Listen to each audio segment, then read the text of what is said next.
할렐루야. 혹시 여러분 잃어버린 자 있으십니까?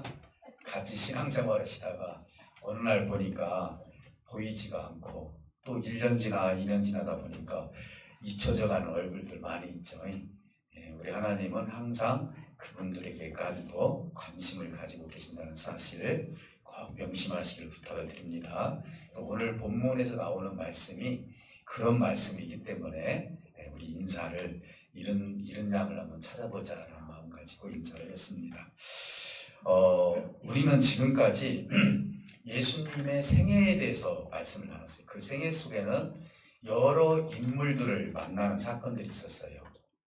그래서 이제 이번 주가 이제 예수님의 생애가 이제 마지막으로 삭개오의 인물을 통해서 맞춰지게 되는데, 어쨌든 예수님은 여러 사람들을 만나면서 여러 교훈을 주고 있다는 사실이죠. 근데 여기서 우리가 지난주가도 제가 말씀드린 기억이 나는데, 특이한 것이 있었다고 하나 제가 말씀을 드렸죠.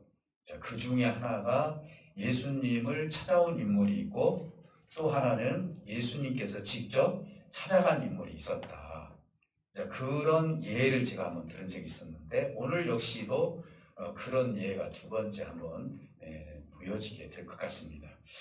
예를 든다면 니고데모가 찾아왔고, 그 다음에 수가성에 있는 여인을 향해서 예수님께서 찾아갔다. 니고데모는 스스로 찾아왔어요. 그리고 수가성 여인은 예수님께서 그 수가성 여인이 어떤 마음을 가지고 있는지를 미리 아시고 이제 수가성까지 가서 만난 사건이 있었어요. 그리고 우리가 또 지난주에도 보면은 부자 청년이 예수님을 만나게 됩니다. 예수님을 찾아와서 어떻게 해야만이 영생을 얻을 수 있습니까? 라고 예수님과 대화를 나눴었죠. 그런데 오늘은 또 삭개오라는 사람도 예수님을 찾아온 것 같지만은 실질적으로 오늘 말씀의 맥락을 보면은 예수님께서 의도적으로 찾아갔다는 것을 알 수가 있어요. 분명한 여기에는 예수님께서 계획이 있었고 뜻이 있었다는 사실을 우리가 알 수가 있습니다. 좀 더 보충해서 좀 말씀을 드린다면요, 예수님께서는 여리고에서 예루살렘, 여리고는 좀 낮은 지역이잖아요. 그래서 예루살렘으로 가시는 중에 예루살렘에서 삭개오를 만났다는 것이죠. 보통 우리는 이렇게 생각합니다. 지나가는 길에 만났다, 이렇게 생각하는데, 예수님의 행적은요, 지나가는 길에 만났다 할지라도 하나님의 분명한 계획이 있다는 걸 우리가 항상 암시가 되어 있기 때문에 우리가 그렇게 알아들어야 될 줄 압니다. 뿐만 아니라 삭개오의 집에 이제 그 돌 무화과 나무에 올라가서, 삭개오가 키가 작으니까 다른 사람보다도 더 높은 데서 내가 봐야 되겠다 해서 올라간 삭개오에게 내려오너라 라고 하면서 내가 오늘 너희 집에 유하겠다. 이 말은 뭔 말입니까? 너희 집에 내가 잠시 머물겠다. 이렇게 얘기를 해주시는 거예요. 삭개오는 기쁘죠. 이런 걸 보면은 굳이 예수님께서 삭개오의 집까지 갔다라는 것도 분명한 교훈을 주기 위한 뭔가 있다라는 것을 우리가 생각해 볼 수가 있습니다. 뿐만 아니라 결정적인 증거라면 뭐냐면요, 예수님께서 왜 그 유대인들이 싫어하는 삭개오의 집에 들어가게 되었을까? 그건 분명히 교훈을 주기 위한 의도적인 만남을 통해서 예수님께서 어떤 메시아로 오셨는지에 대해서 그들에게 교훈해 주는 장면이다, 이렇게 볼 수가 있는 것입니다. 왜 예수님께서는 유대인과 군중들이 싫어하는 삭개오의 집에 들어갔을까요?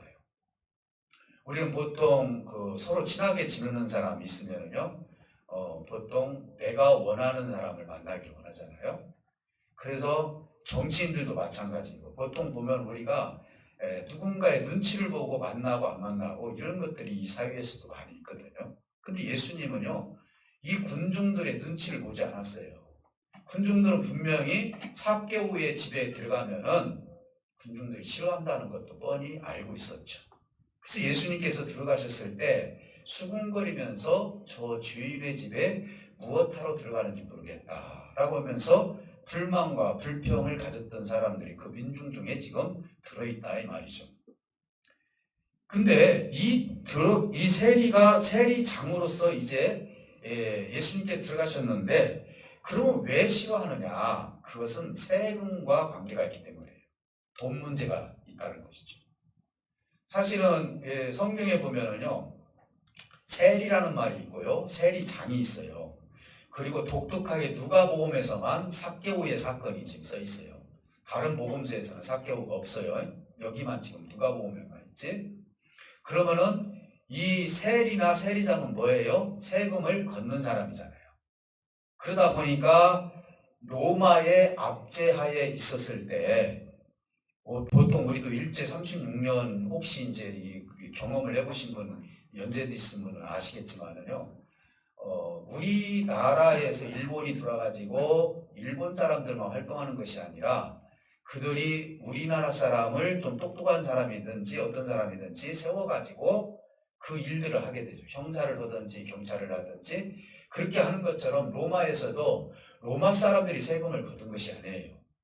그러니까 로마가 이제는 유대인들을 선택을 해가지고 너희가 세금을 걷어서 주면은 일정 금액을 주겠다라는 어떤 약속이 있겠죠. 그러니까 마침 로마의 공무원 같이 활동을 했던 것이죠. 여기까지는 괜찮은데 착취를 했다는 것이 문제죠. 세리들이 그 당시에.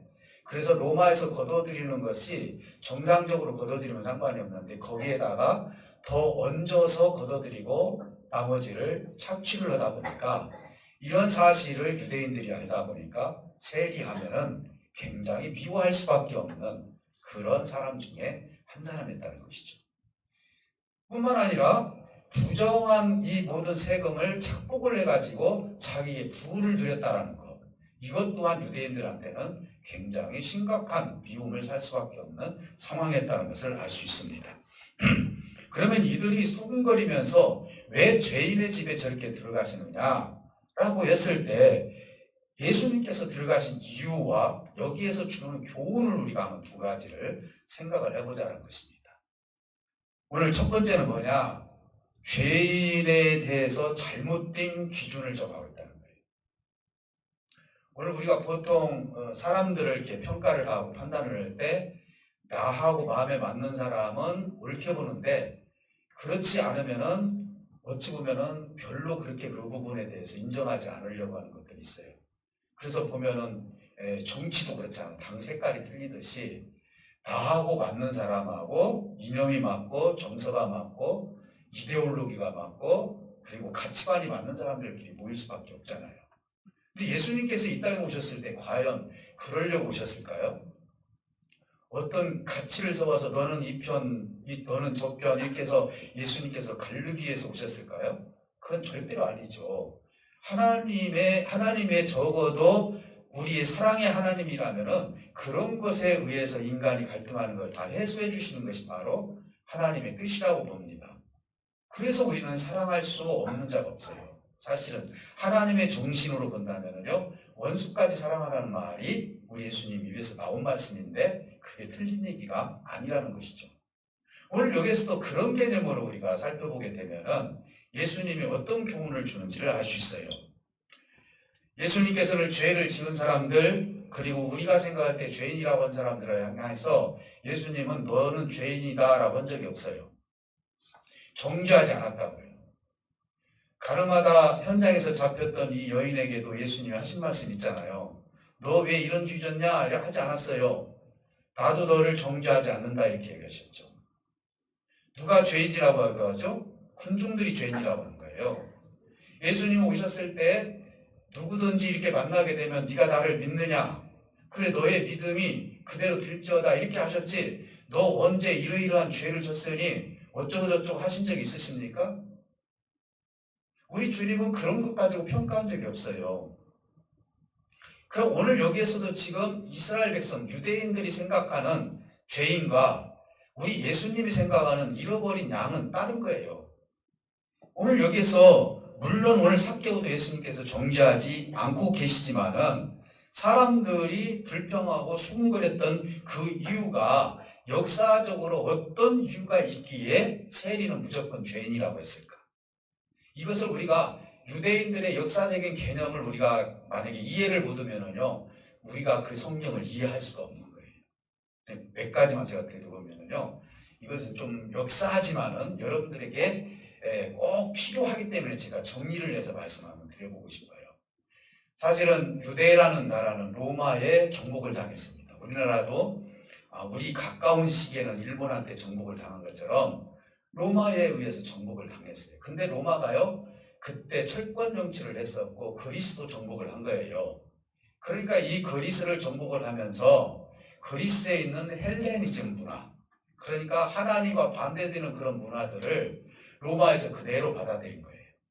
땅은 정복했을지는 모르지만 그 문화를 로마가 받아들이다 보니까 로마 사람들이 그 문화를 즐긴 거예요. 그러다 보니까 로마가 유대를 정복하다 보니까 로마에 있는 헬레니즘 문화가 유대 나라로 들어오게 된 것이죠. 그러면은 유대라는 나라, 이스라엘이라는 나라는 어떤 사람들입니까? 율법의 나라 아닙니까? 그리고 적어도 하나님의 말씀을 지키려고 하고 종교적으로 놓고 봐도 하나님을 절대화하는 그런 유대교가 있는데, 이러한 것들이 들어왔을 때 과연 그것을 받아들일 수 있는 민족일까요? 그렇지 않죠. 거기에 이제 의식이 있는 사람들이 로마가 정복하기 전에 SNF파라고 했는데, 여러분 언제 들어보시는지 모르지만 그 파는 활동을 했어요. 그래서 그들에게는 정결의식을 하게 됩니다. 그리고 우리가 정말 어떻게 해야 하나님으로부터 깨끗한 삶을 살 수 있느냐, 이런 운동이 일어났는데, 이제 로마가 정복을 하다 보니까 이게 너무 심해지다 보니까 그러면서 바리새파가 생기고 SNF파가 먼저 생기면서 쭉 활동해 오다가 바리새파가 생기면서 바리새인들도 뭐라고 얘기합니까? 법을 지켜야 된다. 율법을 지켜야 된다. 이 헬레니즘 문화에 젖어서 사는 건 하나님 앞에 정말 잘못된 것이다 라고 생각을 하면서 그들이 정결운동을 하기 시작한 것이죠. 그러면서 이제 문제는 뭐냐, 거기까지는 좋았지만은요, 그들이 생각하는 의인 그룹과 죄인 그룹을 갈라치기를 했다는 것이 아주 큰 실수이고 문제였던 거예요. 그게 뭐냐, 세리는 죄인이고 가난한 자도 죄인이고 병든 자도 무슨 죄가 있으니까 분명히 병드는 거 아니냐, 그러니까 죄인이고. 그래서 그들이 생각하는 죄인을 다 정립을 해버린 거예요. 그러니까 내가 가난하면 무조건 죄인이에요. 내가 병들면 무조건 죄인이에요. 내가 세리를 취직을 하더라도 무조건 죄인이에요. 그러다 보니까 예수님께서 언제 죄인이라고 하셨습니까? 유대인 스스로가 죄인이다라고 만들어 놓고 그런 상황에서 정죄를 하니 예수님께서는 이 부분에 대해서 지적을 해주신 것이 오늘 사건이다라고 볼 수가 있는 것입니다. 사랑하는 성도 여러분, 오늘 같은 이 시대에도 보면은요, 우리가 생각하는 그런 죄의 어떤 단계가 있어요. 예를 든다면은요, 요즘 신종 범죄 같은 경우는 법이 없어서 처벌을 못 하잖아요.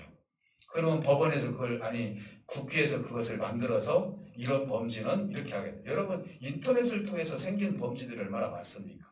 그러나 그것이 안 만들어지면은 그 사람을 처벌할 수가 없는 거예요. 그런데 그때 당시도 만들어 놨다는 것이죠. 이러이러한 그룹들은 다 죄인 그룹이다. 그러니까 얼마나 정죄를 했습니까? 그리고 자기네들은 완전히 깨끗한 존재로 살고 있었던 것이에요. 사랑하는 성도 여러분, 이제 예수님께서 유대인들에게 강조했던 것이 무엇인가를 아주 결정적으로 말씀한 것이 한마디가 있어요. 너희들은 세리장 삭개오가 죄인이라고 하지만은 내가 오늘 이 아들을 찾았다. 다시 말씀드리면은 이 아들도 아브라함의 자손이라고 말씀하고 있는 거예요. 그렇잖아요. 아브라함의 자손이다. 나는 이런 사람을 찾으러 왔지 정죄하러 온 하나님이 아니라고 거기서 선포를 해주시는 거예요. 이들은 왜 거기에 들어가느냐? 그들 생각은 죄인의 집에 들어간 거에 대해서 별로 달갑지 않게 생각했지만은 우리 예수님은 예루살렘에 가시기 전에 나를 따르는 사람들에게 너희들이 생각하는 죄인이라는 그 어떤 한계선을 완전히 다 무너뜨린 거예요. 그래서 너희들이 죄인이라고 했던 이 세리장이 어떤 사람인지를 보여주는 장면이 오늘 이 장면이죠. 삭개오라는 뜻이 무슨 뜻인 줄 아시는 분 아시겠지만요, 깨끗하다, 성결하다라는 뜻을 가지고 있어요. 여러분, 이름이 참 어떻게 보면 우리는 잘못된 이미지로 생각을 했었잖아요. 삭개오는요 양심적인 사람이었고요. 오늘 그 고백을 통해서 보면은요 제가 더 말씀을 드리겠지만은요 삭개오는 참으로 예수님을 확실히 믿었던 사람 중에 한 사람이었다는 것을 알 수 있어요. 그래서 예수님이 찾아오셨다라고 저는 당당하게 말씀을 드리는 것입니다. 사랑하는 성도 여러분, 내가 온 것은 정죄하러 온 것이 아니라 잃어버린 자를 찾으러 왔다. 삭개오의 직업이 세리장이기 때문에 죄인이 아니라는 사실을 분명하고 확실하게 말씀해 주고 계십니다. 여러분, 여의도 순복음교회 옛날에 조용기 목사님 계셨을 때 여전도위가 있는데요. 그 여전도위에서 사창가를 돌아다니면서 복음을 전한 여전도위가 있었어요. 우리 정죄할 수 있잖아요. 근데 그들과 대화를 나눠보면은 정말 따뜻한 마음도 있고 그리고 정말 주님을 믿고자 하는 마음이 있어서 거기서 그 모든 것을 버리고 나오신 분들이 많이 있다고 제가 간증을 들었어요. 우리가 생각할 때는 다 죄인이다. 잘못되었다. 저런 일을 하니까 죄인이다. 예수님은 절대로 그런 사람을 향해서 죄인이라고 하지 않고 내가 저 딸을 저 아들을 잃어버렸다고 얘기한다니까요. 나는 잃어버린 자를 지금 찾으러 왔다는 것이죠. 근데 우리는 뭡니까? 너는 죄인이고 나는 의인이라는 것이죠. 이것이 우리 믿는 자들에게 잘못하면 정죄할 수밖에 없는 그런 삶을 살아갈 수 있어요. 사실 죄의 무게를 한번 달아봐서 깔아앉으면은요 다 지옥으로 간다면 다 깔아질 수밖에 없어요. 안 그렇습니까? 무거운 돌만 우물로 내려앉습니까? 아무리 가벼운 모래알 하나도요 물속으로 언젠가는 가라앉게 돼 있는 거예요. 우리가 죄로 놓고 본다면은 우리 역시도 죄에 대해서 자유스러울 수 있는 사람은 없다 이 말이죠. 우리 주님은 확실하게 이 세리장 삭개오를 통해서 너희들이 지금 죄인이 누구라고 한 그 자체를 예수님께서 말씀하시고 그리고 이거에 대해서 책망하시면서 나는 죄인을 내가 정죄하러 온 것이 아니라 이렇게 잃어버린 삭개오를 찾으러 왔다는 것을 당당하게 얘기합니다. 또 하나는 여기에서 이제 같이 한번 비유해서 본다면은 지난 주일날 우리가 한 명 부자 청년에 대해서 이야기를 나눴고 오늘은 삭개오에 대해서 지금 나누는데 이 두 인물을 통해서 우리에게 주는 교훈을 한번 생각해 보자는 것입니다. 여러분 두 인물은 공통점이 뭐죠? 부자죠. 두 인물은 부자예요. 똑같은 부자지만은 한 인물 이제 부자 청년의 그 행위와 그리고 세리장의 행위를 놓고 본다면은 우리가 봤을 때 이 부자 청년은 의인의 그룹에 있었고 그리고 삭개오는 죄인의 그룹에 있었다는 것이죠. 그런데 부자 청년은 자기가 의인의 그룹에 있으면서도 불구하고 주님께서 가난한 자를 위해서 네가 재물을 팔아서 모든 사람에게 나눠주어라. 그럼 하늘의 상급이 있을 것이다. 그리고 나를 따르라. 그리고 그 앞에는 뭐라 하겠습니까? 그 사람을 사랑하사. 그런데 재물이 많은 거로 떠났다. 이렇게 얘기를 하고 있어요. 여기서 우리가 놓고 본다면 가난한 자라면 죄인이에요. 그때 의미로 놓고 본다면 그러면 이 사람은 부자 청년이라고 하는데 여러분 보세요. 청년이 부자라면요 그가 얼마나 살아서 얼마나 부자겠어요. 부모로부터 받은 재물이 있었겠죠. 그러니까 부자 청년이라고 하잖아요. 저는 그렇게 생각을 해요. 그러니까 얼마나 특권층에서 살았냐 이 말이에요. 얼마나 정죄하면서 살았냐 이 말이에요. 주님께서 네가 죄인이라고 생각하는 사람 도울 수 있겠니? 라고 했을 때 별 말을 않고 주님을 떠난 것을 놓고 본다면 자기는 아주 특별한 사람으로 생각을 했다는 것이죠. 그런데 보세요. 삭개오는 어땠습니까? 예수님께서 요구도 하시지 않았습니다. 그런데 내 소유의 절반을 가난한 자에게 내가 나눠주겠습니다.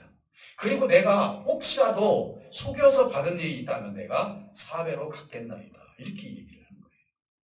여러분 한번 생각해 보세요. 예수님께서 삭개오의 집에 들어왔기 때문에 예수님 앞에서 내가 이렇게 했기 때문에 구원이 오늘 이 집에 이르렀다라고 하셨을까요? 우리가 이렇게 놓고 본다면 내가 하나님 앞에 선한 일을 했으니까 내가 구원을 받을 수 있겠다라는 생각, 잘못된 생각을 할 수도 있거든요. 저는 여기에서 오해의 소지가 있을 수도 있다는 것을 우리는 여러분들에게 말씀을 드려요. 보통 우리는 보면 예수님께서 그렇게 죄인 삭개오를 갖다 품어줬더니 삭개오가 이렇게 반절을 나눠가지고 이렇게 했다. 그리고 토색한 것이 있으면 내가 4배로 갚겠다. 이렇게 얘기했다라고 보통 우리가 그렇게 알고 있어요. 그게 아니라 오늘 먼저 원적인 부분도 제가 말씀을 드리겠지만요. 이 시제라는 것이 있어요. 현재 시제가 있고 과거 시제가 있고 미래 시제가 있는데 두 가지 해석이 나와요. 내가 가난한 자에게 나눠주겠나이다. 현재라는 거, 현재 그렇게 하면은 앞으로 그렇게 하겠습니다라는 약속이거든요. 또 4배로 갚겠습니다라는 것도 앞으로 그렇게 하겠습니다라고 하는데 어떤 학자들은 그거를 이렇게 해석을 해요. 습관적, 현재적 시대다 해가지고 이미 삭개오는 이 일들을 해왔다는 거예요. 이렇게도 해석을 하는 거예요. 어쨌든 이렇게 해석하든 저렇게 해석하든 문제는 뭐냐? 삭개오가 하나님에 대한 관심이 깊었고 하나님이 기뻐하시는 일이 무엇인지를 알았다는 것이 중요한 것이고요. 여기서 더 중요한 것은 뭡니까? 예수님께서 삭개오 마음을 알고 오셨다는 것이죠. 저는 이것을 통해서 은혜를 받았어요. 제가요. 예수님께서 의도적으로 찾아왔을 때는 분명한 뜻이 있구나. 이분이 지금 살아오면서 예수님이 오시니까 그때사 내가 내 소유의 절반을 다 나눠주겠습니다. 이런 분이 아니라는 것이죠. 이분은 미리 믿고 있었던 분 중에서 한 사람이었구나. 왜 그러느냐? 성경 사복음서에서 보면은 세리들이요 세례를 받은 적이 있어요. 세리들도요 영혼에 대한 그런 감정이 있는 거예요. 어떻게 내가 영생을 할 수 있을까?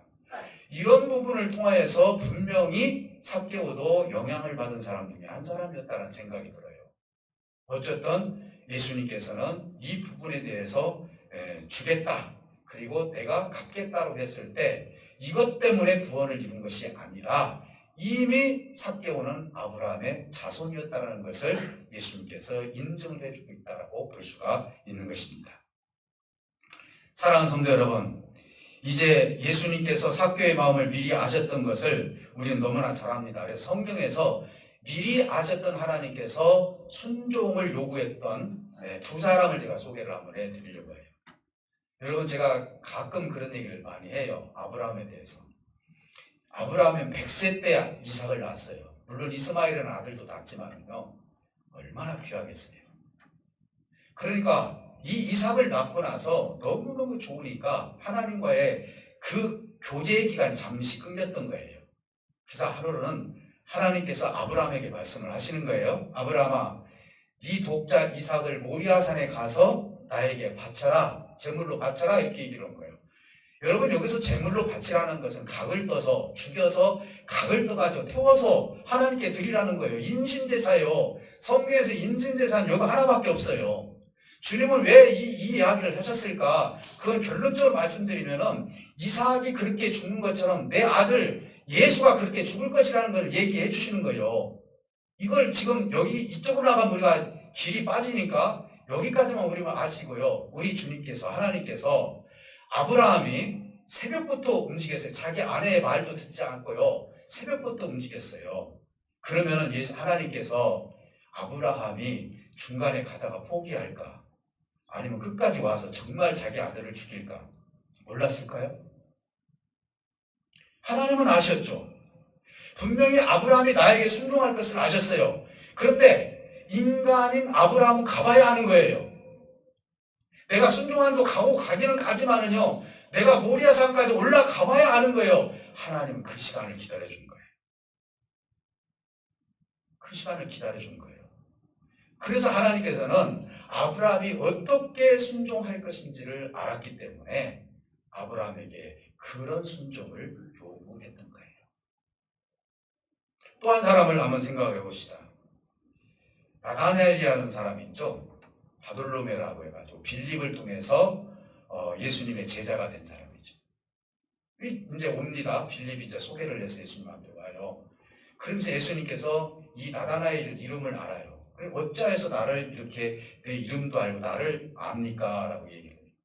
내가 무화과 나무에서 성경을 상고한 것을 보았노라. 이렇게 얘기를 해요. 예수님은 거기 안 계셨어요. 내가 너를 미리 보았다라는 거예요. 너는 참으로 의로운 자다. 깨끗하다는 자를 내가 알고 있다. 이렇게 얘기를 하거든요. 예수님께서 삭개오를 찾아갔을 때 삭개오가 어떤 생활을 하는지 몰랐을까요? 알고 있었죠. 그러니까 삭개오에게 이도 아브라함의 자손이라고 얘기할 수밖에 없는 것이죠. 사랑하는 성도 여러분, 오늘 우리는 무엇보다도 삭개오의 순결, 이름 그대로 이미 이런 결정을 우리 주님께서 내렸던 것은 그가 과거에 어떻게 살았던지 간에 자기의 절반을 어쨌든 다 나눠주었고, 그리고 토색한 것이 있으면 갚아주었고, 그런 양심적인 마음과 믿음을 가지고 살아왔기 때문에, 그래서 과거, 현재, 미래를 불문하고 우리 예수님께서는 삭개오의 인격과 믿음을 보셨기 때문에 삭개오의 집에 유하게 되었다는 사실이에요. 사랑하는 성도 여러분, 아브라함 자손 중에 하나를 찾으신 것처럼 이 부자 청년은요, 예수님께서 오셨을 때, 가난한 자를 위해서 도우라 했을 때 어떻게 했습니까?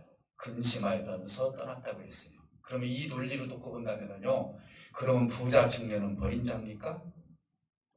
저는 절대로 버린 자가 아니라고 봐요. 왜요? 예수님께서 사랑하사 이렇게 하겠거든요. 그런데 재물이 많은 거로 떠났어요. 자, 잠시 인생을 살다가 주님을 떠났어요. 5년이 됐든 10년이 됐든 떠났어요. 그러면 우리 주님은 버린 자식입니까? 주님은 지금까지 그들을 향해서 죄인이라고 하지 않았습니다. 내가 그 아들 잃어버렸다고 얘기하잖아요. 지금 하나님을 제대로 찾지 못한 사람들은 주님이 보셨을 때 죄인이라기보다도 내가 그 딸과 그 아들을 잃어버렸다고 지금 생각하고 계신 분이 누구예요? 하나님이라는 사실이죠. 오늘날 우리는요, 얼마나 정죄를 하는지 몰라요. 네가 교회를 떠났니? 네가 하나님을 떠나서 너 어떻게 저주받는지 한번 볼까? 우리는 가끔 보면은요, 음과 양을 갖다가 이렇게 구별을 해가지고 생각하는 경우가 있어요. 아니에요. 여러분 가정에도 이런 양들이 있어요. 하나님께서 잃어버린 자들이 있다고요. 친척도 있고요, 이웃도 있고요. 교회를 다니다가 실망하고 낙망하고 하나님을 떠난 자들까지도 우리 하나님은 기다리고 계신다는 사실을 오늘 이 삭개오를 통해서 우리에게 지금 말씀하고 있는 거예요. 그러니까 주님이 오신 이유가 뭐예요? 너 왜 이런 죄를 졌느냐? 또 그러면서 정죄하려고 이 땅에 오신 것이 아니에요. 한 마리의 양을 위해서 99마리를 놓고 찾으러 다니시는 것처럼 주님은 여전히 길 잃어버린 하나님의 사람들을 찾고 계신다는 사실을 믿으시기를 주님으로 축복해 드립니다. 여러분들도 가정에는 그런 분들이 있을 거예요. 같이 살기도 하고 같이 공유하기도 하지만은 하나님에 대해서 인식을 못하고, 그리고 하나님에 대해서 믿으려 하지 않는 사람들이 분명히 있을 것입니다. 여러분, 절대로 정죄하지 마시기를 주님으로 축복해 드립니다. 왜요? 그분이 구원의 아브라함의 자손이 될 수 있잖아요. 안 그래요? 오늘 우리가 잠시 내 말을 듣지 않는다고 해서 내가 목사이니까 내가 그분한테 권면을 했는데 복음을 안 받아들여, 그래요 네 마음대로 살아라, 이게 아니에요. 말씀을 전하고 나서 네가 깨달을 때까지 기도해 줘야 되는 것이 주의 종의 의무예요. 여러분들의 삶의 의무가 그런 의무다 이 말이에요. 어찌 그때 당시에 가난한 자도 죄인이고 병든 자도 죄인이고 세리도 죄인이고 창기도 죄인이고 다 이게 죄인이다라고 그 문화에서 다 결정을 해놓고 그 사람들이 귀가 죽어가지고 어떻게 살아야 될지 성전에 들어와도 앞에 앉지 못할 정도로 그 부끄러운 마음으로 와가지고 기도하는 그 모습 보지 않습니까? 이런 걸 놓고 봤을 때 인간이 정죄함으로 말미암아 하나님과 가까이 갈 수 있는 길을 닫아버리는 경우도 있다는 사실을 오늘 본문에서 우리에게 말씀하고 있는 거예요. 사랑하는 성도 여러분, 마지막으로 예수님은요, 정치적인 메시아가 아니라는 걸 확실히 거기서 보여주고 있어요. 나는 정치적인 메시아가 아니라 이런 양을 찾으러 왔다, 이런 사람을 찾으러 온 메시아라는 것을 보여주고 있어요. 여러분, 정치적으로 예수님께서 활동을 했다면요, 절대로 그 군중들의 생각을 따라서 활동을 했어야 돼요. 그럼 어떻게 해야 됩니까? 세리의 집에 안 들어가야 돼요. 그리고 이들에게는 어떤 생각을 가지고 있습니까? 예수님이 앞으로 유대인의 왕이 될 것이다. 그래서 내 모든 문제를 해결하고 로마의 압제에서 우리나라가 다시 한번 해방이 되어서 정말로 자기네들 말로 하나님 뜻 안에서 복받고 살 것이다. 이런 걸 기대를 했단 말이에요. 옛날 다윗이 가지고 있었던 다윗 왕국처럼 유대 왕국은 예수님이 왕이 돼야 된다. 이렇게 얘기를 하는 거예요, 지금. 그런 생각을 했던 사람 앞에서 로마 압제비라고 생각했던 세리장 삭개오의 집에 들어갔을 때 얼마나 치명적인 일입니까? 지금까지는 예수님으로부터 기대를 받을 만한 것들이 있으니까 아무 말을 못하는 것이죠. 속으로는 돌을 들을 수밖에 없는 사람들이었다 말이죠. 나중에는 예수님께 돌 들잖아요. 십자가에 못 박으라고 하잖아요. 왜 그러죠? 내가 원하는 정치적인 메시아가 되지 않으니까요.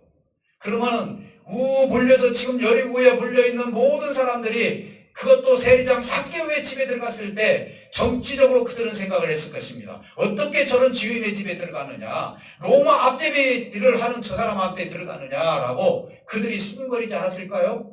그럼에도 불구하고 그 위험을 무릅쓰고 예수님께서는 삭개오의 집에 들어갔던 거예요.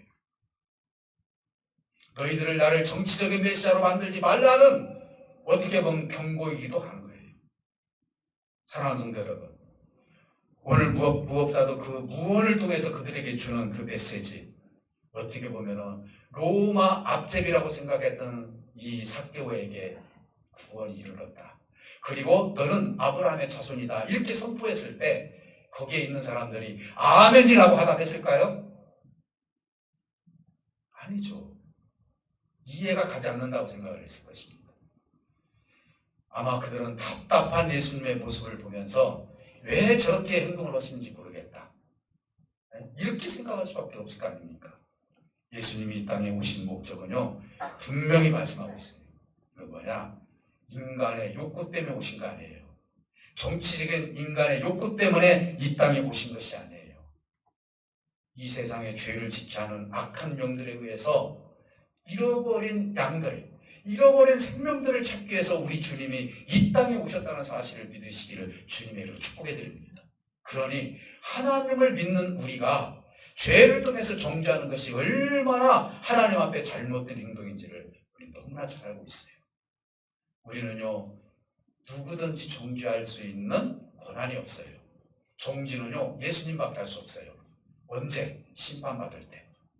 그때만 정죄하는 것이죠. 예수님도 나도 정죄하지 않는다라고 하는데 어떻게 하나님을 믿는 사람들이 정죄를 하냐 이 말이죠.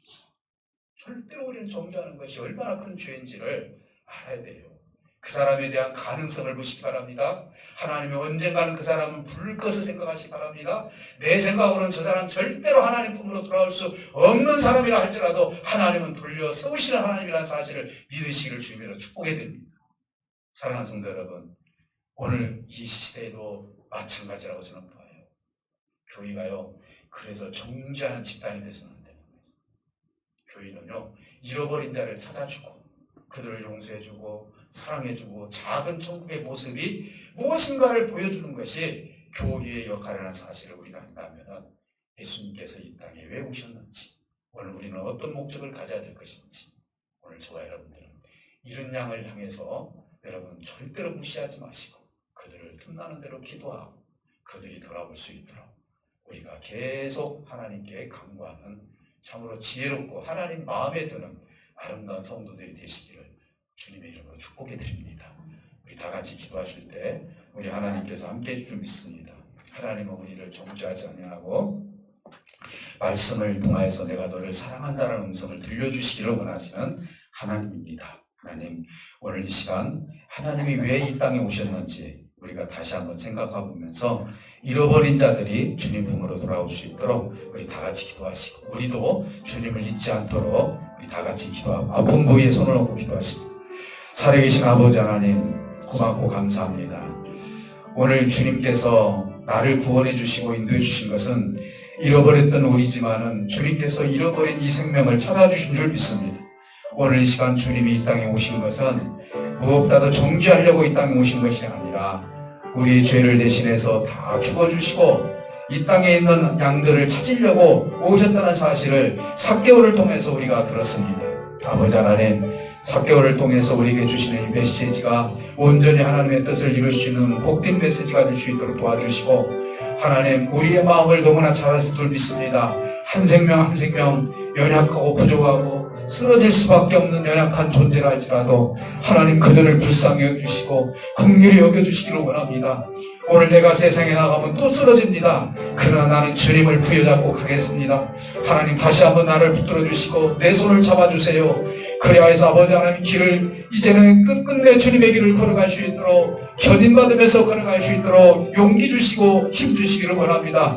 주님이 나의 생명이고 주님을 통해서 영생의 길을 걸을 수 있다는 사실을 내가 알아서오니 주님만이 나의 구원자이고 주님만이 내가 찬양할 자인 줄을 우리가 알아서오니 오늘 이곳에 모인 사랑하는 모든 죄들이 주님의 온전한 뜻 가운데서 아버지의 삶을 살아갈 수 있도록 아버지의 마음을 가지고 살아갈 수 있도록 은혜를 베풀어 주시기를 원합니다. 한 사람 한 사람을 기억해 주시고 저들의 연약한 모습을 우리 하나님 사랑해 주시고 붙들어 주셔서 하나님의 길을 끝까지 가서 영생의 길에 도착했을 때 온전히 그 영생의 길을 만끽하며 살아갈 수 있는 우리 모두가 될 수 있도록 인도해 주시고 오늘 이 시간부터 완전히 깨달아서 주님의 나라에 임할 수 있는 우리 모두가 될 수 있도록 은총을 쏟아 부어 주시옵소서. 우리의 환경을 보지 말게 하시고 우리의 부족함을 보지 말게 하여 주시옵시고 하나님이 나를 사랑한다는 사실만 보고 주님의 길을 걸어갈 때마다 우리의 모든 삶이 형통해지고 기름져진 영적인 삶을 살아갈 수 있사오니 오늘 우리에게 은혜와 은총을 쏟아 부어주시기를 원합니다. 아픈 몸에 손을 얹고 기도하는 생명들에게 하늘의 치유의 강선을 쪼여주셔서 악한 모든 것들은 다 치유받게 하여 주십시고 건강과 평안함을 누리며 영육간의 강건한 역사가 저들 삶 가운데 이루어지게 하여 주시옵소서. 감사를 드리며